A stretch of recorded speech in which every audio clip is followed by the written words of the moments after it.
Starting here on the Middle East, Senator Graham, you said you believe it's in America's interest to go all in to help Israel finish the job. It sounds like you mean offensive support. So the worst possible outcome for the world is for the Iranian nuclear program to survive after all this. How do you destroy their program? Through diplomacy? I prefer that, or through military action. If diplomacy is not successful, and we left with the option of force, I would urge President Trump to go all in to make sure that when this operation is over, there's nothing left standing in Iran regarding their nuclear program. If that means providing bombs, provide bombs. If that means busting bombs? Whatever bombs. If it means flying with Israel, fly with Israel. The worst possible outcome for the world is to take the Iranian nuclear program on and leave it standing. Mm-hmm. That will be a disaster. Senator Blumenthal, what's your view? How involved should the U.S. get? Let's begin with the basic proposition that ought to motivate American policy as well as the world's. A nuclear-armed Iran is an unacceptable threat to the world, not just to Israel, but to the United States as well.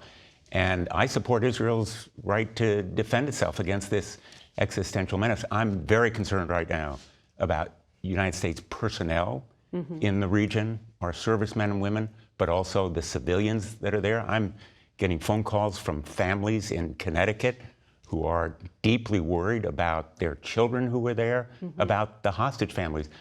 I support the president's effort to prioritize diplomacy. Senator Blumenthal, before we get to Ukraine, I just want to tie up the Middle East here. You know, the defense secretary was testifying to Congress this week, and he said he's moved equipment meant to counter drones in Ukraine over to the Middle East now because of this escalation.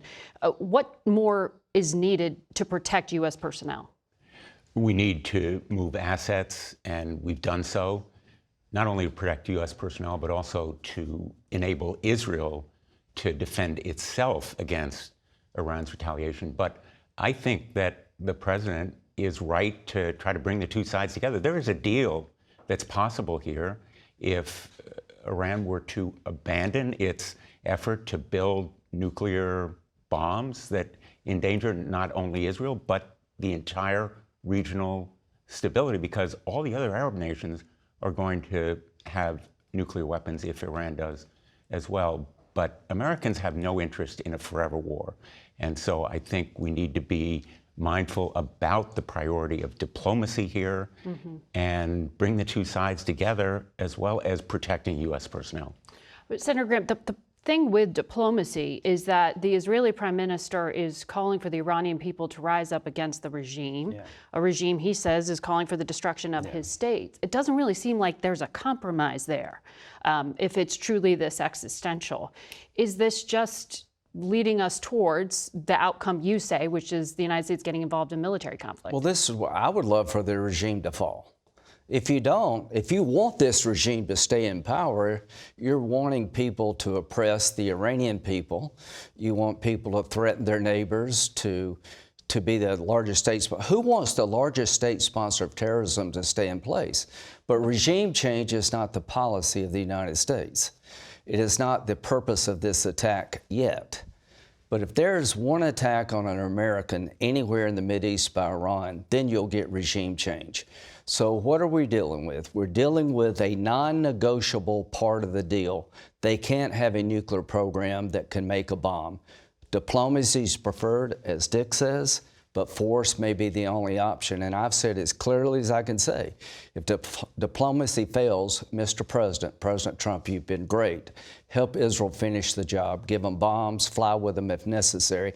I cannot stress to you how, if you want to get Russia right, you want to make China be better, you want to convince international terrorism we mean business, you got to finish the job with Iran. Well, we'll see if there's any willingness to negotiate. So far, we haven't seen much. Well, that's a big mistake on Iran's part. It's not on President Trump's. If we don't have negotiations, it's not because of Trump. It's because of the Ayatollah. Or, I mean, you can't necessarily bomb someone into concessions that they were not willing to make, right? Yeah, I mean, I don't think they have any desire to make concessions. If Iran miscalculates now, it will face the consequences. But there is a road to a deal. President Obama reached a deal, far from perfect. President Trump ripped it up. If it were in effect, maybe we could have stopped the Iran nuclear buildup, which has occurred. They're close to 10 bombs now, but there is the possibility of diplomacy in the meantime.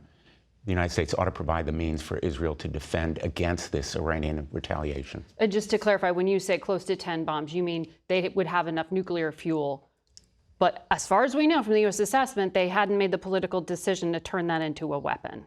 What purpose We didn't do you hear that need, from the Senate Intel chair when if I I asked may, that. what purpose is there for enriched uranium at 60% other than making a weapon? Leverage. Why do you have 900 pounds of this stuff if you don't want to make a weapon? Well, you know, the assessment was they wanted the leverage, right? Yeah, right, So, whatever. I want to ask you about the bipartisan work you are both doing, if I can. By the way, Finally. Iran and Russia. And we're bipartisan on this. We say the same, You actually. are. And Iran and if Russia I can work just together. add one more point about Iran, Yeah. because we're going to talk about Russian sanctions. I think we ought to strengthen sanctions against Iran, which is a non-kinetic, a peaceful means of exerting pressure. I'm hoping that perhaps Senator I will Graham be and your wingman. We'll write the bill right here on television. China, if you're listening, stop buying Russian oil and stop helping the Iranians. You'd make the world a safer place if you would stop. They buy it because it's cheap, though. Yeah, But right then now, they should pay a price for propping up Putin's war machine. We should crush their economy. Okay.